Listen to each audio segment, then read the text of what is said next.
ஆண் பாவம் பொல்லாதது ஒரு ஜாலியான வைப்பான படம் ப்ரோ. With social மெசேஜோட. இன்னைக்கு டிவோர்ஸ் விஷயம் நிறையா பார்த்துட்டு தான் இருக்கும். செலிபிரிட்டியாக இருந்தாலும் காமன் பீப்புளாக இருந்தாலும் அது எதனால் நடக்குது, எப்படி தடுக்கலாம் அப்படின்ற ஒரு சின்ன மெசேஜோட சொல்லியிருக்காங்க. அது ரொம்ப ஜாலியாக சொல்லியிருக்காங்க.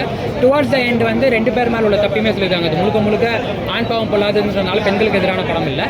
யாருக்கு எதிரான படம்னா ஃபேக் ஃபெமினிஸ்ட்க்கு எதிரான படம். சட்டத்தையும் அவங்க மேலே உள்ள அந்த பெண்ணுன்ற ஒரு விஷயத்தை வச்சு அந்த உமன் கார்டை வச்சு அட்வான்டேஜ் எடுத்து ஆண்கள் மேலே எவ்வளோ பழி போடுறாங்க, அது எவ்வளோ தப்புன்றதை ரொம்ப கிளியர் கட்டாக சொல்லியிருக்காங்க. ஒரே அடிக்கல போகிறேன். ஃபர்ஸ்ட் ஆஃப் போனதே தெரியல, செம்ம ஸ்பீடாக போச்சு. செகண்ட் ஹாஃப்மே வந்துட்டு ஸ்டோரிக்குள்ளே போகிறதுனால நம்மளுக்கு எதுவும் லேகெல்லாம் எனக்கு ஃபீல் ஆகல. ஸோ ஓவராலாக ஒரு ஜாலியான படம் தான். சூப்பராக பண்ணியிருந்தார். செகண்ட் ஹாஃபில் அவர் தான் ஹீரோ மாதிரியே இருந்தது. செகண்ட் ஹீரோ வந்துட்டு விக்னேஷ்காந்த், செகண்ட் ஹீரோயின் ஷீலா தான்.